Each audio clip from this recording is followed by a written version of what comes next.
శాంతి కోసం ఒక ప్రదేశం అనే సందేశాత్మక నినాదంతో 2024 మరుగుదొడ్ల వినియోగంపై ప్రజల్లో చైతన్యం కలిగించే కార్యక్రమాలతో వెళ్లడం జరుగుతోందని జిల్లా కలెక్టర్ పి ప్రశాంతి పేర్కొన్నారు. కలెక్టరేట్లో జిల్లా నీరు పారిశుద్ధ్య కమిటీ చైర్పర్సన్, జిల్లా కలెక్టర్ అధ్యక్షతన జిల్లా గ్రామీణ నీటి సరఫరా పారిశుద్ధ్య విభాగం సమావేశం నిర్వహించారు. ఈ సందర్భంగా కలెక్టర్ మాట్లాడుతూ ప్రపంచ మరుగుదొడ్ల దినోత్సవాన్ని పురస్కరించుకుని గ్రామీణ పట్టణ ప్రాంతాల యందు పారిశుద్ధ్య నిర్వహణ వ్యవస్థను మెరుగుపరుచుకోవాలన్నారు.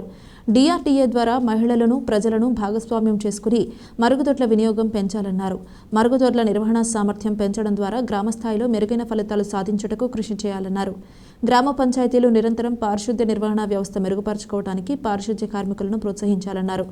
సమాజ హితం కోరే వ్యక్తులుగా సమాజంలో అత్యంత గౌరవమైన వ్యక్తులు శానిటరీ సిబ్బంది అని పేర్కొన్నారు. Committee health centres, anganwadi centres, గ్రామాల్లో ఉన్న కమ్యూనిటీ టాయిలెట్స్ ని కూడా మెరుగుపరిచే విధంగా తగిన ప్రణాళిక చేసి అందరికీ అందుబాటులో ఉండే విధంగా చూడాలన్నారు. కార్యనిర్వహణ అధికారి సెక్రటరీ బి వెంకటగిరి మాట్లాడుతూ సామాజిక మరుగుదొడ్లు నిరుపయోగంగా ఉన్న వాటిని గుర్తించి వాటిని అందుబాటులోకి తీసుకురావడానికి తగిన చర్యలు చేపడతామన్నారు. జిల్లాలో పారిశుద్ధ్య కార్మికులుగా పనిచేసి చురుకైన పాత్ర పోషిస్తున్న 6 సభ్యులకు కలెక్టర్ చేతుల మీదుగా సత్కరించడం జరిగింది.